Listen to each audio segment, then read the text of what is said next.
नक्श का सार कट गया और सब ब्राह्मणों में हाहाकार उठने लगी। और वीरभद्र ने दक्ष का माथा पकड़ के जो यज्ञ की आहुति के दक्षिण भाग में डाल दिया यज्ञ में, और दक्ष के यज्ञ को नाश करके वापस महादेव के पास पहुँचे। और जानबूझ के भगवान विष्णु और ब्रह्मा इस यज्ञ में नहीं आए थे, क्योंकि पहले से वो जानते थे कि ये होने वाला है, इसलिए वो इस यज्ञ में आए ही नहीं थे। बाद में देवताओं के पास से ये वचन सुन के ब्रह्मा जी आए। ब्रह्मा जी ने ज्ञान बताया, बोला कि महादेव जी इतने शक्तिशाली हैं कि उनकी इच्छा से अनंत लोक संहार हो सकता है, इसलिए महादेव का कभी अपमान नहीं करना चाहिए। तो सब देवताओं को, ऋषि मुनियों को लेके महादेव के पास कैलाश में गए और महादेव का स्तुति किया। कैलाश में सौगंधित नाम का वन है, उसके आगे अलकापुरी है और उसके आगे कुबेर का पर्वत है। कुबेर का ये राज्य है कैलाश। ये जो कैलाश मानसरोवर है चाइना में, ये असली कैलाश नहीं है। असली कैलाश तो ब्रह्मलोक के भी परे है। शिव धाम, महेश धाम, देवी धाम के बाद शिव धाम आता है, शिव धाम के बाद विष्णु धाम आता है। ये तो कैलाश का प्रतिबिंब है मात्र इस पृथ्वी पे। तो ये कैलाश धाम में देवताओं ने देखा कि पूरा वन पारिजात, तमाल, ताल, अर्जुन और आम और कदम्ब और चंपक और अशोक और मालती, मल्लिका और माधवी और बकुल, इन सब पेड़ों से भरा हुआ है कैलाश धाम शंकर जी का। और बाद में उस दोनों नदियों को पार किया और देवताओं ने अलकनंदा नाम का एक सरोवर देखा। ये अलकनंदा का सरोवर पृथ्वी में कहाँ मिलता है देखने के लिए?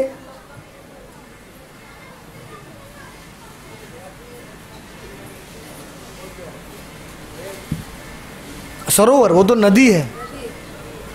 अलकनंदा का सरोवर शंकर जी को बहुत प्रिय है और शिव और पार्वती उस सरोवर के निकट में हमेशा रहती हैं। उसमें एक विशाल वटका वृक्ष है जो 100 योजन ऊंचा है। 100 योजन मतलब कितना हुआ? 800 माइल ऊंचा है। ये अलकनंदा का सरोवर अगर आपको दर्शन करना है तो आपको नवद्वीप धाम जाना पड़ेगा। बोलो नवद्वीप धाम की। नवद्वीप धाम में नित्य वास करते हैं शंकर जी गोद्रुम द्वीप में हरिहर भगवान के रूप में। हरिहर भगवान किसने देखे हैं? हाथ ऊपर कीजिए।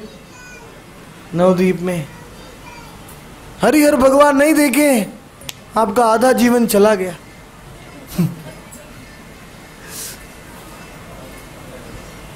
हरिहर भगवान की विग्रह कम से कम 50 करोड़ रुपए का होगा। उनका जो विग्रह है वो आजकल ऐसा पत्थर पूरे संसार में नहीं मिलता है। आधा पत्थर सफेद है, आधा पत्थर काला है, किसी ने रंग नहीं किया उनको। चोर लोग हरिहर भगवान को उठा के भागने लगे। थोड़ी देर भागे तो हरिहर भगवान इतने भारी हो गए आग कि चोर ने रख दिया। दूसरे दिन सुबह वापस आ गए हरिहर भगवान। वो नवद्वीप में उनका नित्यवास। जो हरिहर क्षेत्र में जाता है उसको वाराणसी में 1000 बार जाने का फल मिलता है। और जो हरिहर क्षेत्र में एक बार जाता है शंकर जी गारंटी देते हैं। क्या गारंटी देते हैं? कि जो अलकनंदा, वहाँ हरिहर भगवान के बाजू में अलकनंदा का बहुत सुंदर सरोवर है, वहाँ हरिहर भगवान रोज पार्वती के साथ विहार करने जाते हैं। नित्यानंद प्रभु जब वहाँ गए तो हरिहर भगवान ने, नित्यानंद पार्वती ने कुकिंग करके अलकनंदा का पानी पिलाया और नित्यानंद प्रभु को सुंदर सुंदर भोग खिलाया हरिहर क्षेत्र में। तो उस स्थान में शंकर जी प्रॉमिस देते हैं कि जो भी हरिहर क्षेत्र में आएगा वो जीव विट्ठलवाड़ी में मरेगा या अकोला में मरेगा या जलगांव में मरेगा या मुंबई में मरेगा, लेकिन मरने के समय में मैं आ जाऊंगा और उसके कान में जोर से कहूंगा, गौरांग।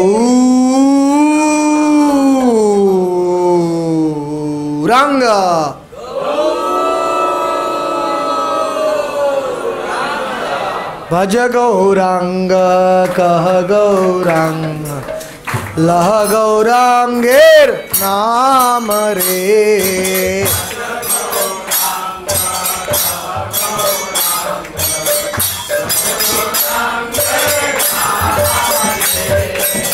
भज गौरांग कह गौरांग, लह गौरांगेर नाम रे।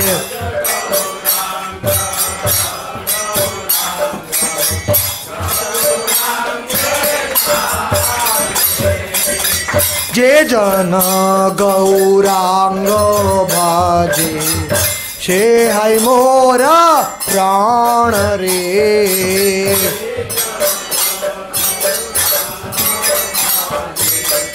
हे है आमार प्राण। भज गौरांग कह गौरांग, लह गौरांगेर नाम रे।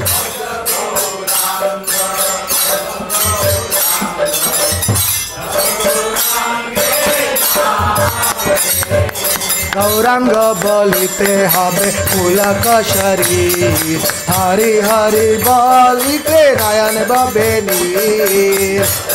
बोलिते हमें पुलक शरीर, हरि हरि बोलिते नयन बबे नीर। गौरांग बोलिते हमें पुलक शरीर, हरि हरि बोलिते नयन बबे नीर। गौरांग बोलिते हमें पुलक शरीर।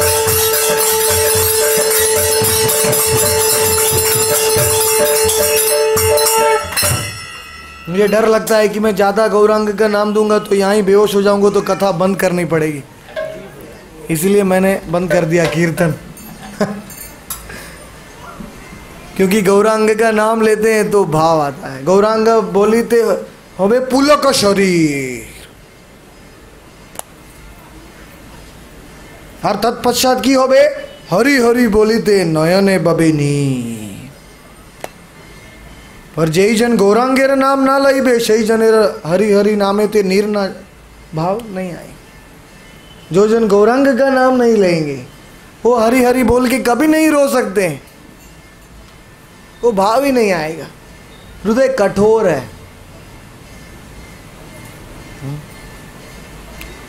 तो अलकनंदा के तीर में सुंदर वातावरण में देवताओं ने क्षमा मांगा। शंकर जी एक सुंदर हिरण की चमड़ी के ऊपर बैठे थे। कुबेर, नारद आदि 4 कुमार उनके सानिध्य में बैठे हुए थे। उस सुंदर रुद्राक्ष के मणि धारण किए हुए थे। देवता लोगों ने, ब्रह्मा जी ने प्रणाम किया। ब्रह्मा जी ने शंकर जी को प्रार्थना किया और उसके बाद में कई प्रार्थनाओं के बाद में ब्रह्मा ने कहा कि दक्ष को वापस जीवन दीजिए, उसने आपके प्रति जो अपराध किया है उसको बहुत भुगत लिया है। तो शंकर जी ने कहा कि दक्ष का माथा लेके आओ, लेकिन वीरभद्र ने दक्ष का माथा जला के भस्म कर दिया था यज्ञ में। तो उस प्रकार से शंकर जी ने कहा कि दक्ष का अपराध पार्वती सती के प्रति हुआ है, इसलिए मैं क्षमा नहीं कर सकता हूं, लेकिन उसको वापस जीवन दूंगा। लेकिन दक्ष को मैं बकरी का माथा दूंगा। दक्ष को बकरी का माथा दिया भगवान ने। जो मुख से निंदा होती है, अपराध द्वेष होता है, वो माथा हमेशा के लिए चला जाता है। दक्ष के दूसरे जो शिष्य थे भृगु, भृगु की दाढ़ी है वो बकरी के बाल की दाढ़ी मिल गई भृगु को। और जो पुष्प आदि जो जिन्होंने हंसे थे भगवान के ऊपर, उनको दांत ऐसे मिले कि उनको खाली चने का आटा का वो बना के, मैदा बना के खाना पड़ा, और कुछ नहीं खा सकते थे उन लोग जीवन भर, जिन्होंने शंकर जी का अपराध किया था। तो इस प्रकार से शंकर जी ने उनको क्षमा किया। फिर भगवान उस यज्ञ में प्रकट हुए, गरुड़ के ऊपर बैठ के साक्षात नारायण जी उस यज्ञ में प्रकट हुए, और सब ऋषि मुनियों ने प्रार्थना किया, महादेव ने भी प्रार्थना किया कि हे मेरा मन और मेरी चेतना आप में लगी रहे। इस प्रकार से मैत्रेय ने विदुर को जो ये उपदेश दिया है,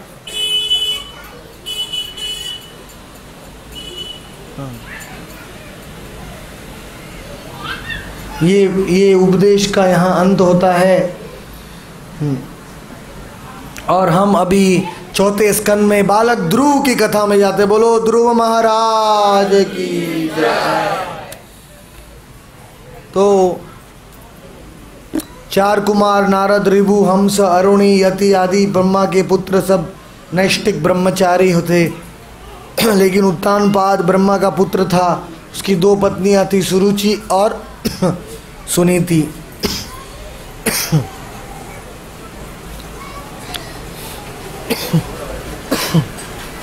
पानी चाहिए? नहीं, वो नारियल का पानी है, सादा पानी।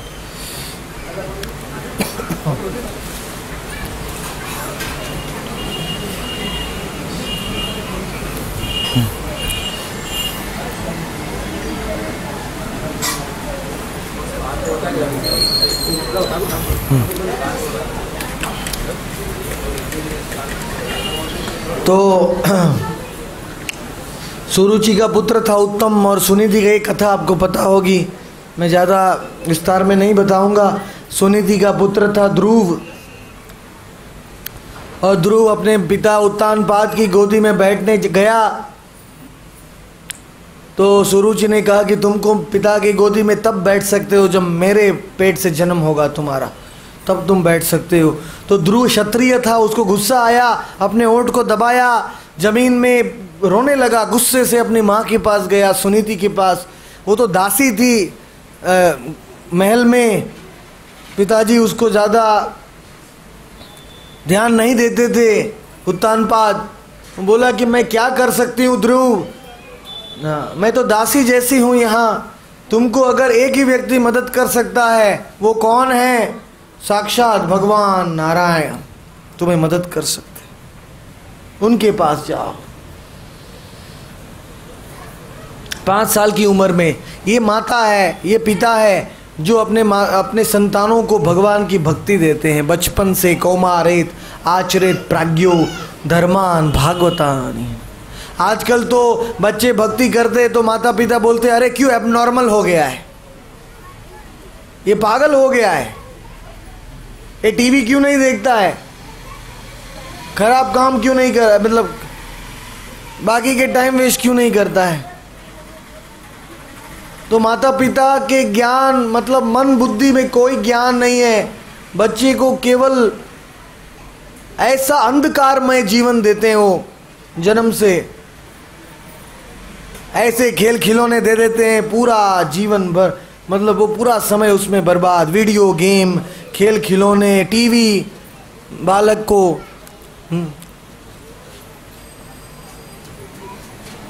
एक्चुअली ये गृहस्थ आश्रम किसके लिए? भगवान गीता में कहते हैं धर्मा विरुद्ध कामोस्मि भरतर्षभ।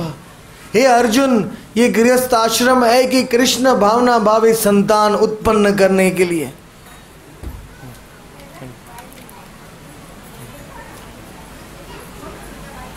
लेकिन माता कोई कंट्रोल नहीं करते हैं संतान को।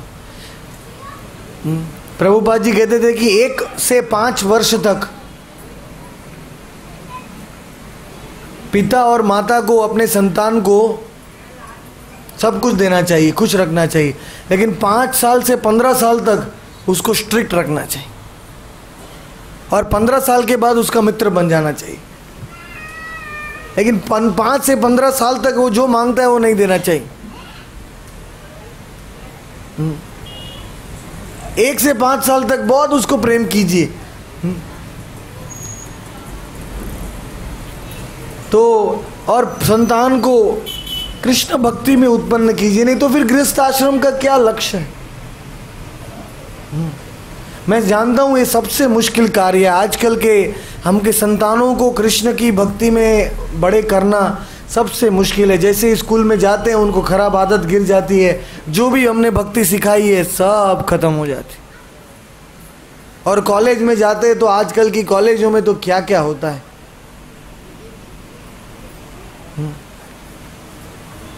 बहुत मुश्किल काम है, लेकिन और आजकल कोई माता पिता इसके बारे में वो भी नहीं करते।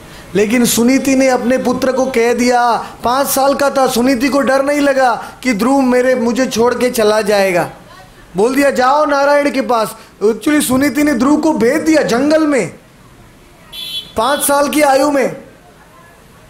ऐसी कौन माँ है इस कलयुग में, है क्या कोई? कोई नहीं हो सकती। जाओ नारायण को ढूंढो। तो ध्रुव निकल पड़ा। देखिए छोटा बालक, वृंदावन में मधुवन आता है, 12 वन का एक वन है मधुवन। इसमें कृष्ण कुंड है, देखा था आपने कृष्ण कुंड। भगवान उसमें गाय चराते हैं, रिम श्रिम लिम नीति नीरी नीरी तीरी तीरी चू चू चू करके भगवान गाय चराते हैं, गायों को वहाँ चराते हैं। कृष्ण कुंड का एक श्लोक है। तो उसके बाजू में कुंड बिहारी कृष्ण बलदेव जी काले पड़ गए हैं। कृष्ण का चिंतन करते करते वो विग्रह है कृष्ण कुंड के बाजू में। वो मधुवन में ध्रुव गया और मधुवन का पानी पी रहा है बालक ध्रुव। उसके पहले मथुरा में आया, वो जमुना जी बह रही है विश्राम घाट में। जब ध्रुव आया तो जगत गुरु, ब्रह्मांड के गुरु, सब पुरुषों के गुरु नारद जी ने बोला, ये छोटा सा बच्चा इतना दृढ़ता से भगवान को ढूंढने के लिए निकला है, अपने पिताजी से भी बड़ा राज्य प्राप्त करने के लिए निकला है। वो भक्ति के लिए नहीं निकला था ध्रुव, वो चाहिए था कि मेरे पिताजी से भी बड़ा राज्य मिले मुझे। वो सकाम भक्त था। गीता में 4 प्रकार के भक्त बताए गए हैं। कौन से भक्त? चतुर्विधा भजन्ते माम अर्थार्थी जिज्ञासु ज्ञानी च भरतर्षभ। 4 प्रकार के भक्त हैं जो तकलीफ में भगवान के पास जाते हैं, धन के लिए भगवान के पास जाते हैं, जो जिज्ञासा है इसीलिए